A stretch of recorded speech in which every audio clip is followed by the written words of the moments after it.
I recently talked to you guys about how the rate of completion for Mythic Plus this season is the highest it's been in a very, very long time.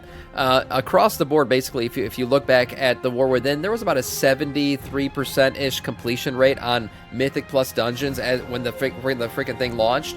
This last week, it was at 90, I think it was 97% completion rate. I know it was in the 90s. So currently, is WoW the easiest it's ever been? But is this good or bad? Race to World First and other WoW news. Let's get into this here because I do think actually this season is pretty damn easy and I've been enjoying it. This video is sponsored by Squarespace.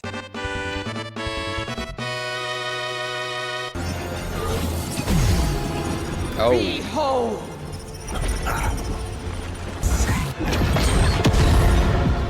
Oh my goodness, Illyria!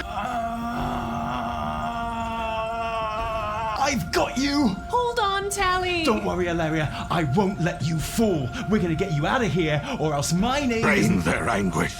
Tally, what is it? Nothing, it's fine. I just thought I heard something, that's all. Kill for me. Now! Okay, I heard it that time too. Uh-oh. Tally, you've He's got to a hold suspicious on! character. Yeah, I know, Evie, and I will. It's just... Well, it is quite a big debuff you get if you don't actually do what Astalor says, isn't it? Slaughter them. It is, yeah, and you don't really want to lose any hunt progress, do you? Losing Killer. progress is literally the last thing I want to do, That's right, honestly. killer. Perform for me. I mean... I never realized how sexual Astalor's freaking voice lines are. Damn. And who the hell else had very sexual voice lines? That's right. Sire Denathrius, on your knees. Yeah. I still think he has some connection to Sire Denathrius. And those sexual fetish lines now have really locked it in for me. I'm convinced at this point. Oh, a shame. Let's never talk of this again. It's a really nasty debuff. Yeah, I just don't know if it was really worth it to kill an Astalor. area, though, you know? Come to my chambers below.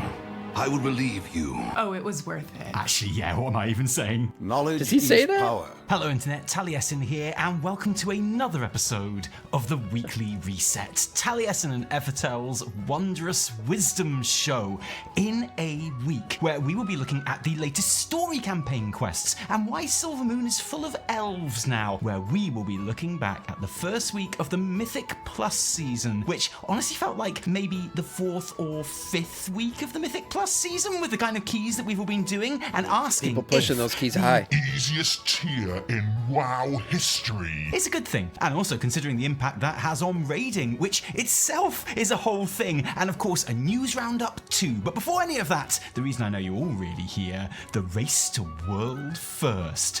Heroic, for guilds with names a bit like Immortalis. Just like the mythic race to world first, but with a whole lot less sitting around doing literally nothing while we wait for the next raid to drop this week. Since our last update, the clever, brave, always get tons of matches on Bumble, Immortalis Argent Dawn EU, yay, went back into Heroic, bolstered by not only the boost of Great Vault gear, but also all the Heroic gear that we've been hoovering up in Mythic Plus the day before our first raid night, which made the dream... Yeah, it's interesting. The raid split has actually made the final 2 bosses of the raid feel easier than the first bosses of this raid. Because technically this is all like one raid tier.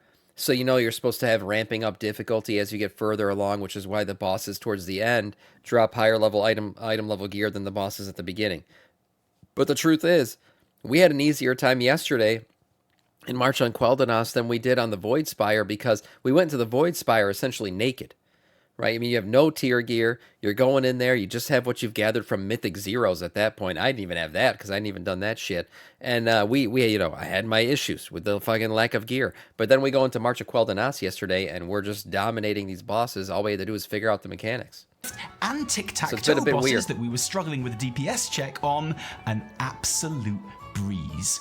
In fact, everything was a complete breeze as we masterfully brute forced our way through the whole of the Void Spire without really doing many of the mechanics, only to be stopped in our tracks by Heroic Illyria, because it turns out you do actually have to do some of the mechanics on that one. Yeah. Or, hear me out, we just get even more gear. A week of progress that, believe it or not, at the time of writing, puts us in the lead in the real race to world first, with Infinitus Immortalis in second with 4 out of 7 heroic, along with Immortalis. Immortalis Spiritus are on 3 out of 7, and Covenant of Immortalis complete the top 5, still on 1 out of 7 heroic. I know that at least one of these guilds raid on a Monday when this is already in production, so this lead might not last for us, which is why I'm going to celebrate now like we just won the FA Cup, because you got to take your wins where you can get them in this race, you know. Anyway, here's Evie with a rundown of this week's news. Welcome to Evie's News Rundown. Let's run down. This week finally sees the release of the March on Quel'Danas raid in normal, heroic, and mythic difficulties, and the release of the I will say, I think these fights have been fun. So we're living in a post-add-on world, remember that. So these boss fights are kind of unique. We haven't seen some of these kinds of mechanics in a little while, and Blizzard's willing to use other mechanics now that they know that weak auras are not just going to trivialize everything. And I actually had a good time yesterday. I don't know about you guys if you enjoyed March on Quel'Danas at all, but I thought the mechanics were pretty fun. Got a bit chaotic at times, but for the most part, it was like, you could tell what was going on. Imagine that. You can actually see what's going on in these boss fights and understand the mechanics a little bit. So I think for the most part, Blizzard did a good job designing these fights. last wing of the Voidspire raid for LFR enjoyers. Will there be another cinematic at the end of the Darkwell fight? Will there be revelations and reveals? If there is, then some of us will have to wait until next week, the week of April 7th, to find out, as that's when the March on Quel'Danas is being made accessible to all on Raid Finder and Story Mode difficulties. Right. From this week's reset onwards, you'll finally be able to progress your Delver's journey beyond rank 4. This past week saw the rather unusual combination of the Sign of the Explorer event being live, granting a 25% boost to your Delver's journey this was progress, kind of bullshit. companion XP, and undercoin gains, while also having your Delver's journey being capped at rank 4. Sort of like going to an all-you-can-eat rib buffet and there only being 4 ribs. Some players originally thought this was a bug, and rightfully so, but Blizz confirmed in a blue post that it was, in fact, not a bug, if maybe not completely intentional. Clearly just a case of someone's calendar not being synced up, but not a great feeling for folks who like to go hard on delves in the opening weeks. Do you know how dangerous it is to Always keep hard Valera while doing waiting? delves now, Blizz pushed out a thanks to number Valera. of bug fixes this past week, and among them finally addressed the absolutely diabolical recrafting bug that caused some players to lose their 80 hero myth crest. Blizzard said they were going to hotfix this and try to figure out a way to give people their crests back. But they might not be able to. I don't know if she's going to say right now that they did fix it, but from the last thing I read was like, you were fucked. Imagine 80 myth crests. Like 2 weeks into the season, how hard that was to grind out, and you just freaking lost them because of a bug in the game? Shit. That sucks. When recrafting gear. And while the bug has now been fixed, thank God, there is no plan in place as of yet to restore the lost crests to those affected, though the blue post indicates they're hopeful about it, sending thoughts and prayers. Shit. Oh my God. Put those people on suicide watch.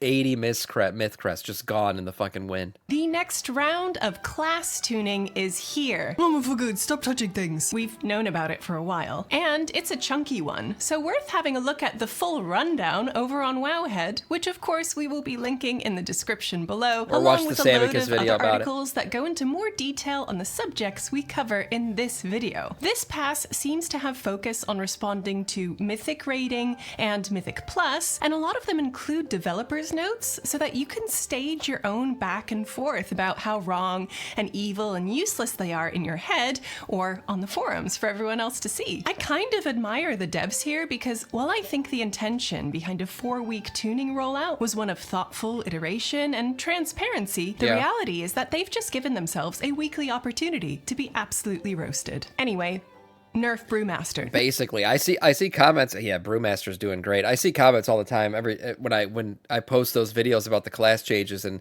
people are like, why doesn't Blizzard just make all the classes meta? Why is there gotta be? To that I respond, I don't think their intention is to make any certain classes meta. I think they're trying to balance everything out, but it's just inevitable that somebody's going to be a little bit better than somebody else. It's like literally impossible. I don't know if Blizzard has plans to use AI to eventually figure out how to properly balance this shit out.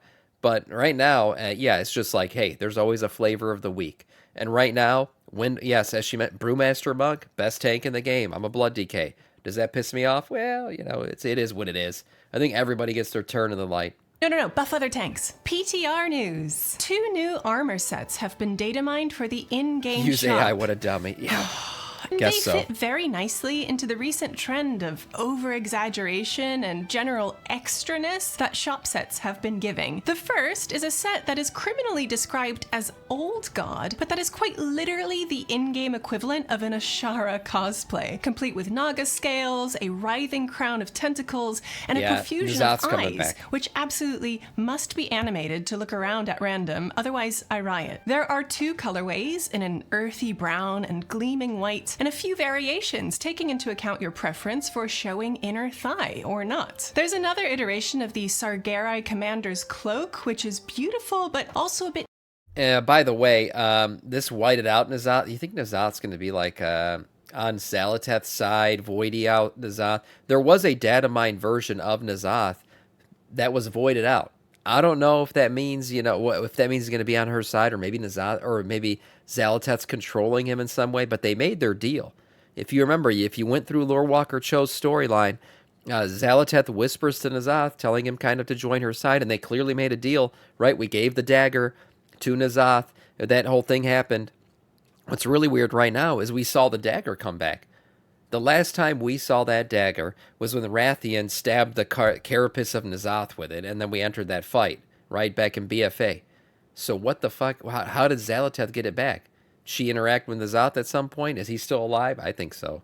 But it was clearly a big moment to realize she had the dagger again. And the last time we saw it, it was with N'Zoth. Too spready for my taste, but I'll take it. The other set is a Venthyr-inspired ensemble, complete with goofy Dracula hood, a devious red, black, and gold colorway, and then some delicate frilly white gloves and a matching white cravat. Go wild with Sire this one, Denathrius folks. If you returned. tire of the in-game shop, never fear, because the Traders Post continues to provide for those of us unwilling to drop the cold, hard cash. Data mining has uncovered what we might call a new Gilnean Commoners set, though there is nothing common about this great. swag. Please enjoy this collection of beautifully trimmed and belted coats, requisite stripy trousers, a crisp white collar poking out over a hint of textured waistcoat, multi-buckled boots, and a little bowler hat. I actually think this is far superior to the overwrought Gilnean heritage armor, and will be putting it on my Worgen immediately. Also, clearly Gilnean shit for 12.1 confirmed.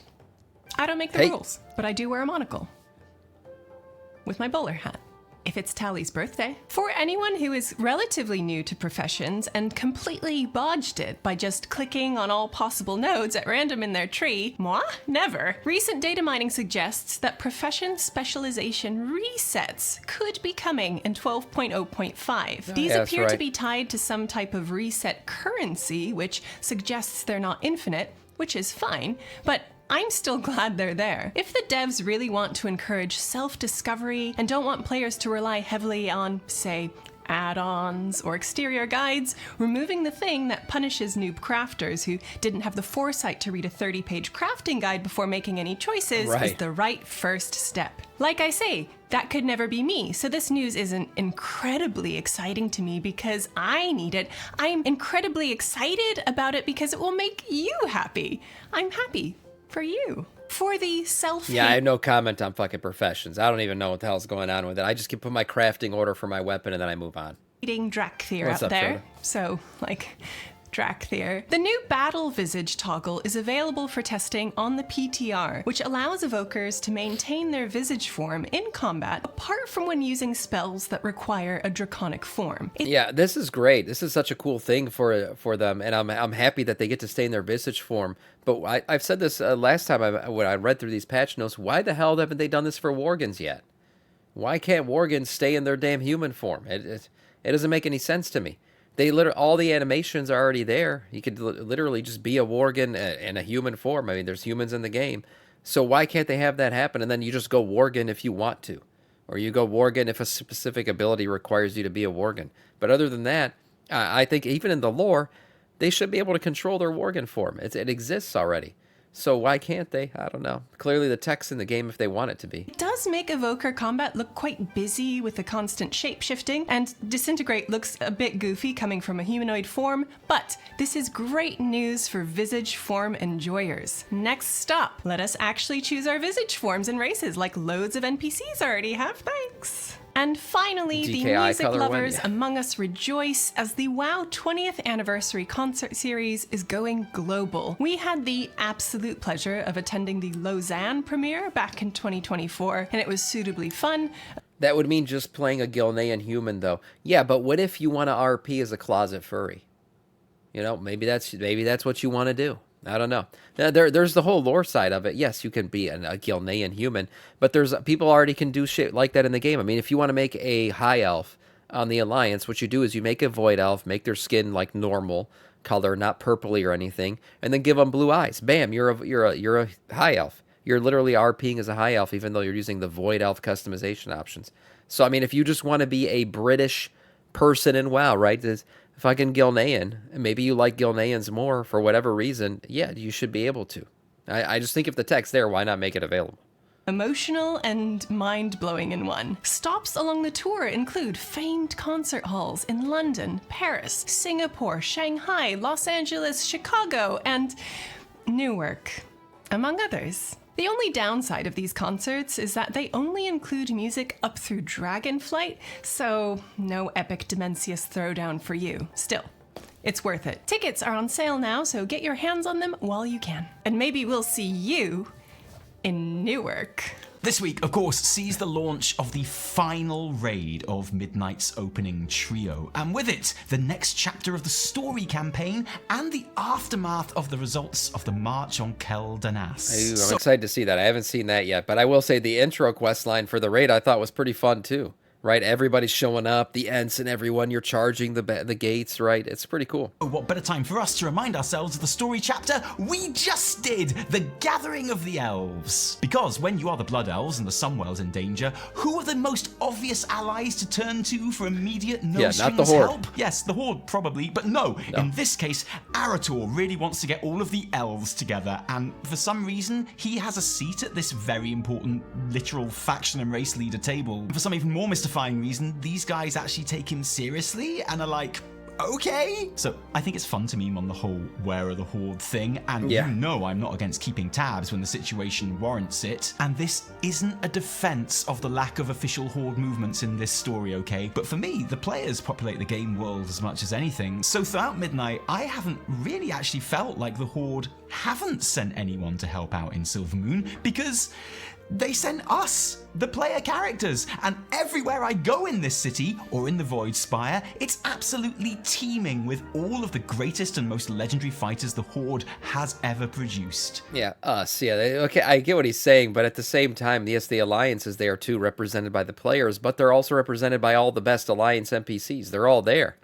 So that's the whole thing about where's the Horde. Honestly, where the fuck? It's like every expansion, Thrall somehow makes his grand entrance at the beginning and then dips out for the rest of the expansion. Thrall is like that guy who got promoted to manager or whatever, and he fucking does nothing. He just like works remotely from his home in Florida now and just collects his paychecks. I don't know where the hell he ended. He was literally in the cinematic for Silithus, still hasn't really made that relevant at all. And then he was here early in the War Within, talked to Jane a little bit, then dicked the fuck off. He was gone again. So he's been doing this over and over. And the only real Horde representative who has honestly been repping the Horde for the last couple expansions is Lorthamar. Guy's been there for everything. He was there in BFA when we were fighting Azoth. He's been there all along. Shadowlands, maybe he dipped out a little bit. Who doesn't blame him? That fucking expansion sucked. But then he showed back up. And now he's front and center with the Horde again. And where the fuck's Thrall? Nobody knows. Anyway, it's time to get the elves. It's not just Thrall either. Where's Kane? Where the hell's what's going on? Where's the trolls? We got trolls, but no freaking Darkspear trolls. And it starts off nicely enough with a trip to Belemeth, which, They're gonna kill Orthamar? I hope how not. nice this place is. The Night Elves really are just living their best lives in the Dragon Isles right now, aren't they? Tyrande and Malfurion are absolutely nowhere to be seen. They don't give a shit. And I don't blame them. So it's up to Chandris Feathermoon to decide that, yeah, the situation is pretty dire, and lead the Night Elves into another war where lots of them will die. Thanks, Chandris. Maybe keep this one on the down low, okay, Chandris? Tyrande and Malfurion don't need to know about it, okay? Tell them about the new war when you get Malfurion's back. probably sleeping. It'll be a really nice surprise. Next up, Varisa and the Keldorai, and this is one of those tricky lore moments, okay? I'm not going to spend 20 minutes arguing why I think they should or shouldn't do that, or whether the things they say to us and others cover the whole range of why I think they should be against it or for it, because these kind of political moments, by definition, are only achieved when people are brave enough to work against every personal emotion they are feeling for the sake of peace. Anyway, the High Elves are here now. I quite like the plot beat that the reason the Nightborn haven't turned up to protect the city yet, even though Thalyssera has been in Silvermoon from the they've been dealing with start, their own is shit. because messages haven't been getting through to That was Suramar, pretty cool. because there's a Twilight Blade cultist infiltrator that's been intercepting them. Perhaps the same thing is happening in Orgrimmar. We get to go to the new Darkway Delve, which is the Arkway dungeon, and it's not my favourite for that reason, but it's definitely fun in context here. And then the Horde's purplest of elves are flooding into the city in droves. And whatever you think of the web of history and character details that absolutely had to be temporarily forgotten or brushed aside or ignored to get here, I don't know, I'm always a sucker for a bunch of troops arriving somewhere. Yeah, I thought it was wow, cool. You know. And it is fun to me to have all of these forces in the streets of Silvermoon ready to march across the obscenely long bridge to Keldanas this week. Maybe they should start now, actually. The Nightborn should have been here weeks ago. The Night Elves were in such a rush to mobilize that they forgot to put on any clothes. It took me ages to find the Keldorai, and that's because I'm a WoW player, so I never look up. Because there they are, flying on their birds, not setting foot on Sindorai's soil, and very much earning their high elf name. Blizz do seem to be... Yeah, I thought this whole moment was really cool. The troops assembled, getting ready for battle. I thought this whole questline was pretty fun. leaning very much into the they like flying birds angle with the High Elves recently, which might explain some of the interestingly named items that have been data mined on future trading posts. The coolest thing is the ancient Yeah, I smoke, said 'cause this they too. look This is the coolest part. so out of place in a Blood Elf city. And look, as another tall guy who doesn't really fit in and sticks out wherever he goes, I relate. Although I have to say, Elder Branch is standing extremely close to my inscription workbench. Like, very, very close. It is kind of intimidating, if I'm honest. He's kind of getting in my space. I really enjoyed calling the of the three ants. raid That's structure cool. of Midnight. I think it gives vibe and storytelling chances that just aren't possible with one big raid. And that's awesome. For me, that's what I'm all about. I think it's fair to say that I might be feeling slightly differently if I were a member of Liquid or Echo right now, though. Because as far as the Race to World First Mythic race goes, let's be honest, it sucks big old ass, doesn't it? Yeah, I it's say kinda this as rude. someone who is traditionally a big fan of the Race to World First, but as if a pure heroic week wasn't enough, you then had to contend with a week where Voidspire and Dreamrift were the only mythic raids available, so no one could possibly actually win the race last week, Yeah. no matter how well they played. And if that And the race to world first is fun to watch, but I like the way the raid is split right now. I said this earlier, and I think catering the game just to race to world first shit, which Blizzard has done in the past. I mean, Shadowlands was literally like built for race to world first because of the way that they made the raids and the difficulty of the mechanics and everything. That was a great race to world first, but horrible raid experience for the other 99.9% of the player base. So I'm okay with them building the game without race to world first in mind. Like literally just make a good game. And I think that's what we have right now. I think raid's been enjoyable. weren't enough, both guilds found Mythic Alleria a pretty easy fight, honestly, even for the third to last boss of the tier, which is what she is, even though she's the last encounter that's been available up to this point. All of which means, What's from up, a Reddit? world-first raider perspective, it sucked because they've spent half a week just hanging out, basically doing splits or Mythic Plus on 1,000 different characters, or basically anything that isn't progression raiding, which is what they're there to do, Yeah. and what most spectators are there to see too. So from a viewer point of view, this race has kind of sucked too, honestly, through no fault of the teams or the poor poor casters on their 24-hour streams. Dear God, think of the casters. They have to come up with a disproportionate Nothing amount to of talk time about. filling shit on a good day. This last week has been like pulling teeth, and naturally, understandably, there have been complaints and rumblings of discontent about the ease of the raids so far from those players. And fair enough, because this raid structure really does seem custom-made to strip away everything exciting from the Race to World First broadcasts. And of course, it really hasn't helped either that the tuning of Mythic Plus has allowed players to be, frankly, ridiculously geared going into these fights. When the season went live last week, it soon became clear to players, all players, not just the pros, that Mythic Plus keys were way more straightforward relative to their key level than they had been in recent. Shocker, right? I mean, it's amazing how getting rid of add-ons and making the game more intuitive, like just visually being able to see stuff better, mechanics that just make more sense, that are less about complications due to add-ons. I think it's just a better game. Yeah, it's easier, that's fine, but it's better. I mean, one of the favorited seasons of all time is like Dragonflight Season 3. People loved it. Why? Because it was fucking easy as hell. It was an easy, fun experience. Right now, even the entryway, keys 1 through 4, that I said it, this tanking thing where they show you which guys to pull next, I think that's an awesome freaking thing. I loved it. It was such a great way to learn the tanking paths. And I just think overall, it's much more accessible now. It's much more fun. And if you want the difficulty end of the spectrum, just keep pushing the key higher. It'll eventually get hard, right? That's what she said. And the rest of this is just, it's a good time.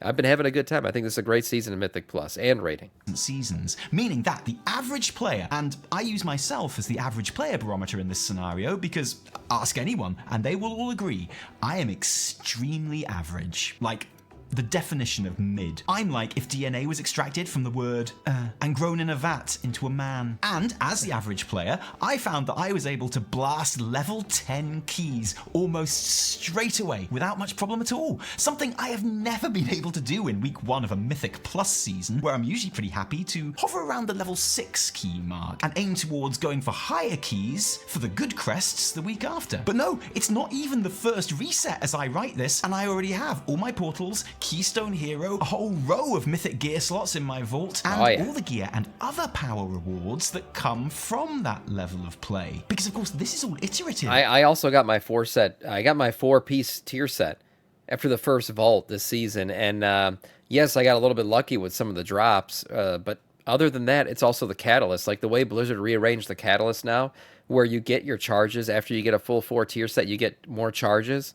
It just incentivizes you to spend your catalyst charges. So this is the fastest I ever got to a 4-set bonus, which also makes raid easier and all the other content easier. Isn't it? The dungeons being easier mean I'm doing keys high enough to be getting heroic loot drops at the end of every run, and mythic crests, which means I'm now rocking a 285 crafted weapon, which means I can do higher keys. And of course, that doesn't just impact dungeons, it's the reason my guild was able to blow through Heroic Void Spire this week. As I kind of alluded to earlier, we did not play especially well, but we could just hit things really hard and force our way through a lot of the fights. Basically, progress that would usually take me weeks in a previous season, I have achieved in days in Midnight Season 1. And you might say, well, yeah, that's because we had an extra week of gearing at the start of the season before Mythic Plus even opened. We don't usually go in with a week's worth of raid and delve gear straight up, do we? And that is true, but also I think it's very uncontroversial to say these dungeons are just very simple, aren't they? There are less mechanics overall to worry about than in your average War Within dungeon, and those mechanics that are there are way more forgiving, as are the timers, and I think the reason for that is obvious, no add-ons. isn't it? Hi everyone, lovely to see you Squarespace again, is the reason. and you too, of course. And lovely to have you here for yet another video, very kindly sponsored by Squarespace. Such a good sponsor. Thanks, guys. I'm sorry, but how cool is this? I mean, the shirt is fine. The cool thing is the printful Squarespace integration. There is a big flaw. Things are too easy right now, which means you get done with everything way too fast. and with a neat Yeah, but 20% there's also like they could time Now, gate I'm shit and pretty do all happy those with how it's things and turned make out, things so you but I'd can't. like to But then tweak people my would bitch design about to be a bit that. more transparent. I just think Because I already it's have a okay if it's template, easy. all I have to If do you want is really change my challenging image, high-end content, adjust I don't think the anybody image, in this and chat it's done. is going to be And now that my myth-track design is geared all the updated, fuck I can out make every sure that single my slot markups because are it's up easy. to date, too. That Thank grind you, still generic exists. You can still go t-shirt do that if models, you for want to. making my product look so much cooler than So it I deserves you to. bitch And those changes about I've everything. just made, No, they're no, pushed I don't. automatically to my I've been site enjoying and it. go I have live been. pretty much I think it's a good instantly. balance right now. Literally nothing could make this process any easier. Okay, that's a lie. I know exactly what would make this easier. How about 10% off your first Squarespace The real high-end website content is or housing. domain? Just head to squarespace.com/taliesinEvitel or use code taliesinEvitel at checkout World of and enjoy Housecraft. that 10% off. You deserve it. Or if you prefer, you could just click the link in the description below. That's squarespace.com/taliesinEvitel. Oh, I didn't think of an end bit. Hi, Evie. I'm here for the end bit. I didn't think of an end bit. Do you like my t-shirt? Yeah, it's really nice. Thanks. It's the add-on change. Oh, yeah, same as, right, Talias, it's stupid too for saying that. No, it's not stupid as fuck for blaming add-ons. It's literally what Blizzard said. If I went through all these interviews with Ian and Holly Longdale when they were doing the whole get rid of add-ons thing, and this was literally what they said was going to happen word for word, and I reviewed this with you guys. They said cast times will be longer, interrupts, you'll have more time to get them off, mechanics will be more obvious, like all these things that they were going to change to make sure that the game is properly built to be a game that doesn't require add-ons. So everything they said, shocker, it happened. That's why I say it's because of add-ons. It's because the fact that they got rid of add-ons and they developed the game in a different way now, which makes it more intuitive and easy to play. That's why I'm saying I'm blaming add-ons. It's not directly add-ons' fault that the game is easier, but the game was being built in a more difficult fashion because add-ons existed. Now that they've been removed, you can make an easier game.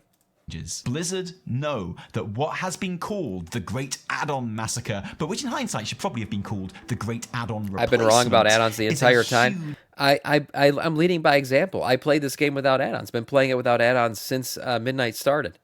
And it's been great. I love it. I'm so much more happy without add-ons in the game, without updating that shit every week, without worrying about getting the proper weak aura right before we pull the boss. Yeah, it's fuck that. I play the game without add-ons now, and it's better.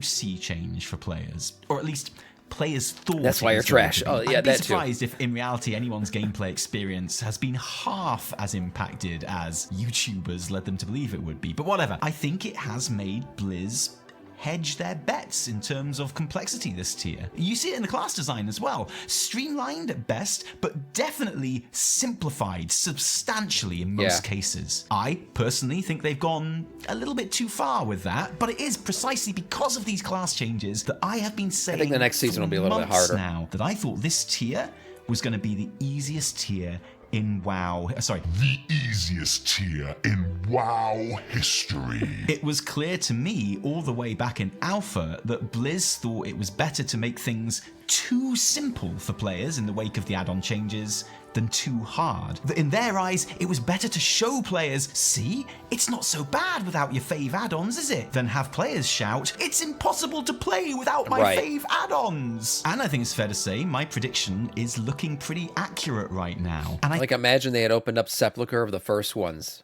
this week, right? Like, that was the raid that we were getting right now, and there were no add-ons in the game. My God. Imagine the Dreadlord fight. Imagine Halandris, all these fucking fights, the Anduin fight, like all these fights without add-ons. Holy shit, the entire community would have lost their damn minds. There's no way they could have made the game the same way they were making it without add-ons existing. I think the add-on changes are the So main this was coming, we reason knew it. behind these straightforward and forgiving dungeons this time out too. So the season is easier than we're all used to, on all fronts. I don't think there's many people that would argue with that. So the question really is that good or bad? It's good. Let's put it on trial. Why it's good. This is clearly a good thing because it allows more players to get into the less accessible parts of the game. I myself started taking Mythic Plus seriously in Dragonflight, in a season when Mythic Plus was Easy seasons considered in to be Dragonflight. easier than it had been in previous expansions. Yeah. So I can hardly complain, right? And we have heard loads of feedback from players who are thrilled about how encouraged they feel to jump into keys for the first time or get Keystone Master Master or Legend for the first time. And that's awesome. Not because of the scraggy ass mount you get, obviously that sucks, but because you want more people jumping into the multiplayer parts of this multiplayer game. Obviously. So if Blizz wanted to make Mythic Plus more accessible and cool new additions like the highlighting of mobs as a way of teaching new tanks the routes through low-level dungeons suggests they do, they've succeeded, frankly. There has probably never been a better time. The classic tons of people told me they like it. What, like that's a line he's using? You're saying, to be, with me, I was bitching. I bitched about a lot of things, I guess, but I was bitching about add-ons a long time ago. Before Blizzard ever even announced that they were going to get rid of add-ons, I've been bitching about them. Telling you guys that I hate them. I think they ruined the game. I wish they didn't exist. And then, you know, Blizzard clearly watches this content, right? They watch me. And they're like, let's listen to Sam. Let's get rid of add-ons. So, I mean, I was never like a follower of, oh, yeah, add-ons are actually bad. No, I was the guy trumpeting that from the very beginning. Time to join in with dungeons, get the achieves, fill out the mythic slots and all the rest of it. So, why is it bad? Well, it's obviously bad because WoW is a progression game, and also a game that players generally want to be able to play over a time frame of months rather than days. Or weeks. And yeah, it's fun right now to go in and destroy 11s without much thought, but what is it going to mean for the long-term life of this patch? Now, it's true, and in my experience, 13s are a sizable step up in key level that starts to require the kind of play and concentration and knowledge that we would usually expect from 9s or 10s. But if you're not really super into pushing keys just for the sake of it, like me, the average player, then the reasons you do Mythic Plus, to gear, to get crests, to get the achievements and mounts and cool armor effects and catalyst charge and portals, as always, that's mostly all at level 10.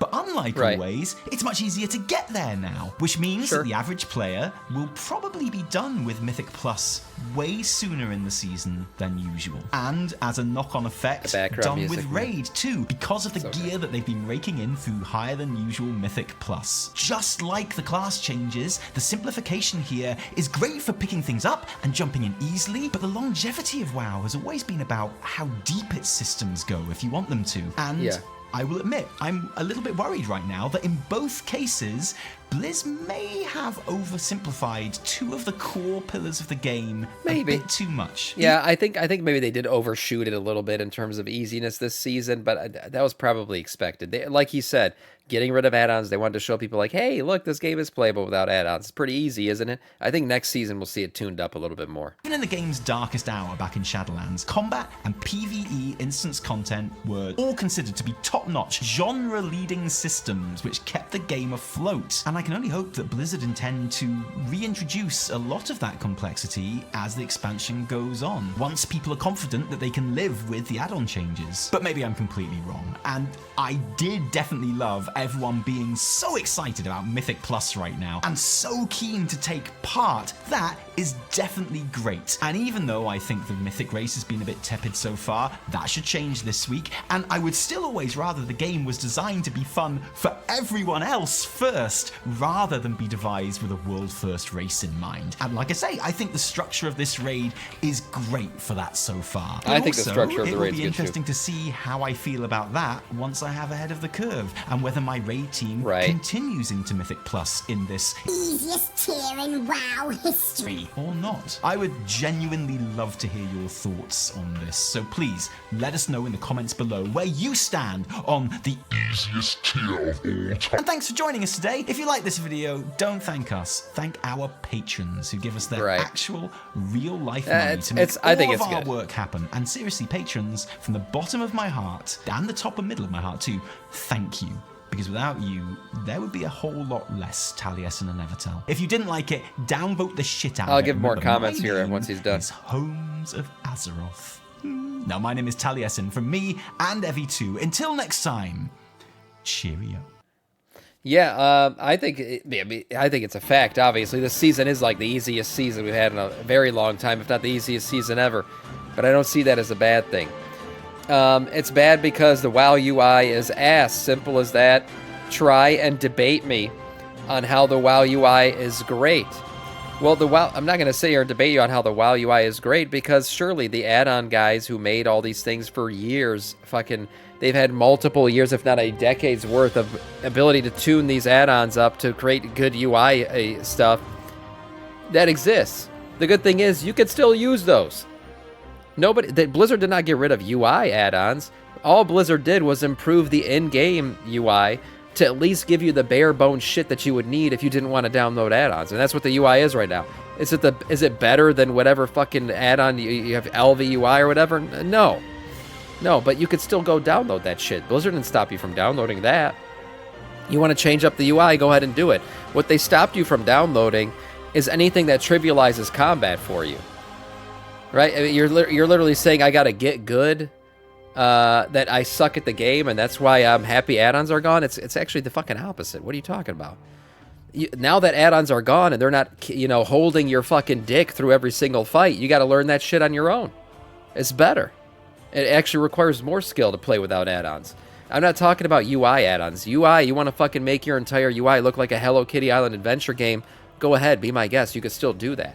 It was the add-ons that were trivializing boss mechanics and dungeon mechanics that were forcing Blizzard to make harder mechanics, and the UI, and then the add-ons would get better, and they got to go higher, and they got to keep doing it. That way the raid doesn't just fucking become stupid.